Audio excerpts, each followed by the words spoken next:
of all, I just want to say thank you, everybody, for coming tonight.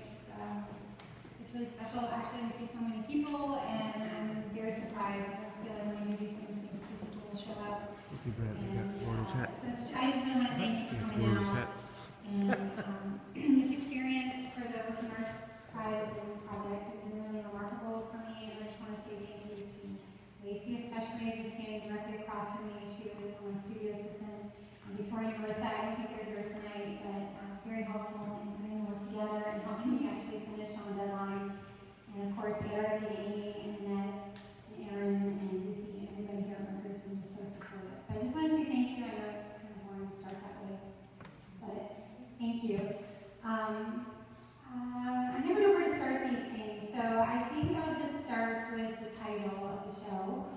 I have been working on this group of works, you guys all know because it's on the wall, but it's called the Unbearable Flatness of Being. And I have been working on these paintings for about 18 months. I was one of the lucky ones who was the last in the rotation, the last one for this year, but gave me a couple extra months to work. So I've been working on these. There's 18 paintings in this show. They are separated into 4 different groups right now, but they are actually 18 individual pieces. It's a continuous landscape, so even though they're separated into 4 sections here, they can actually, if I had a circular space, they could actually all connect, and there's no beginning, middle, or end. Or actually, maybe I should say the end kind of starts back at the beginning pretty quickly. So, so just to give you a sense of what you're looking at. But one of the things that I was thinking about when I was putting this work together is that I really wanted to have a space and have an image that would be very, very immersive and would take you into a landscape, into a specific kind of place.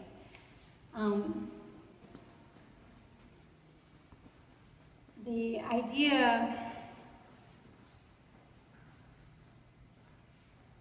Give me just a second.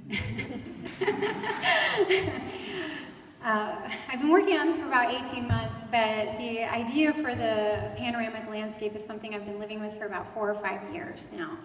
And for those of you who apply for this grant, keep doing it. I've applied for a number of these grants and never gotten them. Didn't get them. I've even been shortlisted and had a studio visit and didn't get it. But I have been working on a version of this landscape for about 4 or 5 years now, and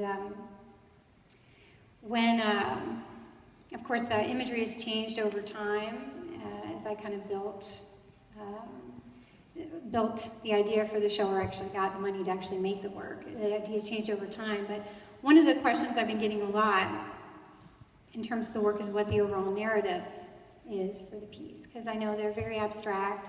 They're very imaginative, and although I've been working on the idea for a number of years, and they kind of come from different series of works that were rooted in sort of real places and real events, this particular series of works is sort of much more removed from reality than some of my other bodies of work. So one of the questions that I've been getting a lot has had to do with what the overall narrative is of the pieces and what the story is. And so when I think about narrative, I think about a series of events or connected events that are told in sequence. And so what I was really trying to do with this work is kind of disrupt sequence. So there's no beginning, middle, and end to the pieces. Okay, hold on a second. And so although there is, when you're thinking about, when people ask about narrative, I always think of literature, what the overall structure is of something like that.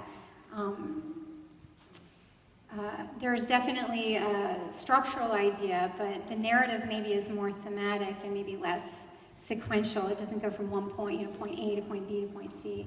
It's really an amalgamation of kind of events and connected stories really flattened onto one big picture plane that I hope my viewer will get into and kind of experience as an overall landscape. So I'm trying to actually disrupt the idea of time almost. so that the past, the present, and the future kind of all exists on one plane. It sounds kind of weird to say it like that, but the series that brought me to these pieces, I had worked on a number of painting series, like I said, on specific places or specific events, and I would work on one specific location and particular types of events that happened at that location, and I would do a series of paintings based on that idea. And I did that for a number of years on different, kind of moved to different kinds of events, different kinds of spaces. And over time, different things, as I moved on to a different kind of event or a different location, something would bleed into the new one from the last one. And I would abstract that a little bit, but that event would bleed into it. And the more I did this, the more I realized that painting has this really, the reason I love painting is because it has this ability to kind of combine many, many different kinds of things happening at once. So I don't have to tell just one kind of story. I don't have to stick with one narrative. I can start with a structure, a formal structure, and then I can build the narrative inside that and kind of split it up and break it apart. So as I did more and more, and I'm actually just bringing this stuff up, so if you guys want to, when I'm done talking, you guys can actually ask questions, and I can answer them, because that's much more pleasant than talking at you about stuff that's behind you or in front of you. For me, as I was working on these different series, each event would kind of start leading into another event, and the location started to become a little bit more fluid, so working from specific, the idea of landscape, so the structure of landscape. You have a horizon line, you have things that happen in that horizon line, you have a foreground, middle ground, and a background. And I really enjoy kind of breaking that up, and I can create a different kind of story in there, but what's really fun is that you don't have to be confined to one particular kind of space. And what I realized is that everything started bleeding into everything else. I realized that was becoming its own kind of psychological space. And the reason the show is called The Unbearable Flatness of Being has a lot to do with the idea that the more research I did as I was working, and more difficult the material, because most of my work actually comes from pretty dark research. Most of my themes, I think I just glossed over the idea of theme, but most of my themes deal with the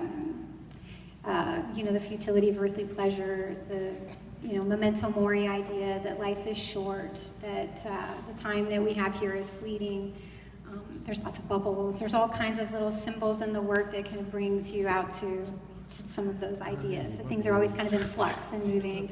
We're one of the only species that's we are the only species aware of our own mortality that we think or know of for sure. That's probably not entirely true, but we're aware that our time is limited. So those are kind of the overall arching themes of the work. And so those have kind of stayed true to those things, but the more research I did, the darker things became, and the harder some of the research was that I was kind of getting into. The more I wanted to find a way to combine sort of that darkness with something a little lighter, but also, with hope. I guess I should say, because I don't make light of some of the darker themes. But what's nice about painting is that it is flat, so I can flatten all kinds of things that don't really make much sense. The more landscapes I did, a couple years ago, a few years ago while I was working on the landscapes, we were all really inundated with with a lot of really, really dark imagery. So for instance, we had the BP oil spill, and then shortly after that, we had the Japanese tsunami.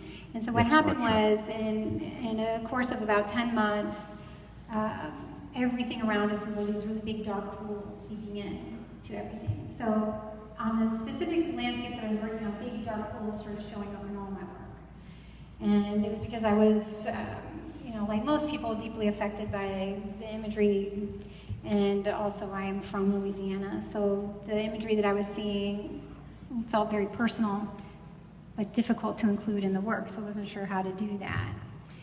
And I realized also in looking at maybe how things have kind of progressed, The idea of flatness, the unbearable flatness, is this idea of having to kind of reconcile really, really terrible things with the beautiful things that you know are possible.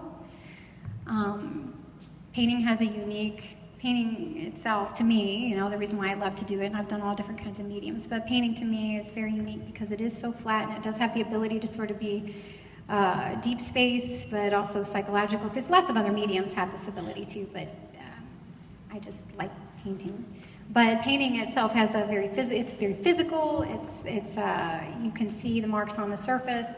You can kind of get into the space. You can create something psychological with the imagery that maybe I couldn't do with something else. But the flatness is basically about, I enjoy the flatness surface of the painting because it speaks to some of the broader themes and bigger ideas that I'm really, you know, invested in and been invested in over the last 20 years with my work. So that's how I got here, and it's kind of surreal standing in front of all of you talking about it, because I have been working on it so long, and it's really only been installed for a couple weeks, and it's coming down next week. So I can answer questions or take any questions about anything specific in the work, which is much more fun for me. Yes?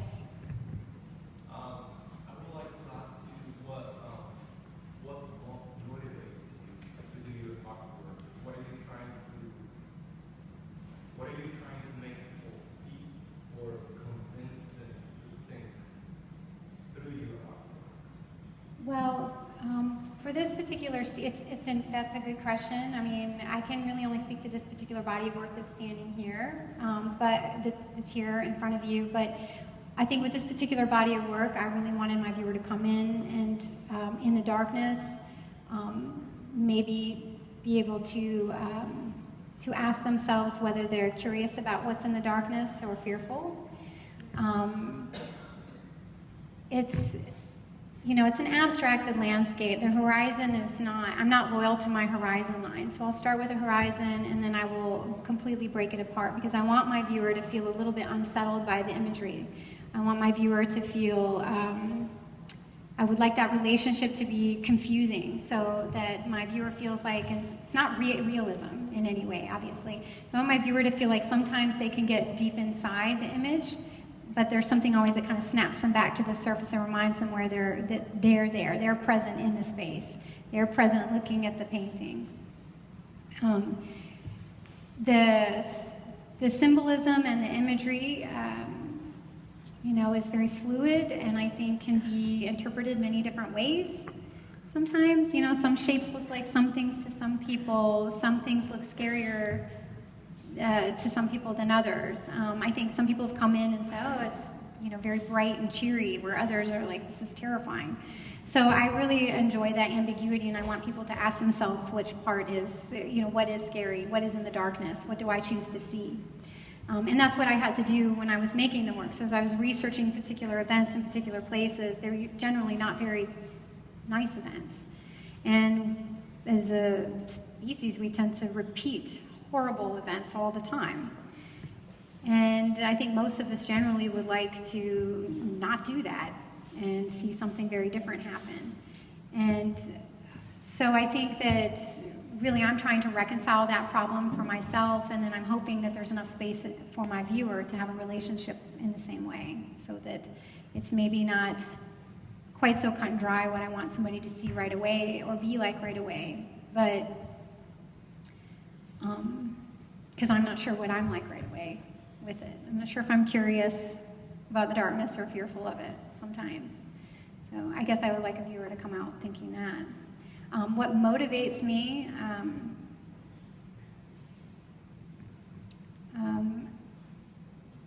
I am motivated by a desire to understand the three-dimensional world on a two-dimensional plane. And I think that I am really fascinated by the possibilities of a two-dimensional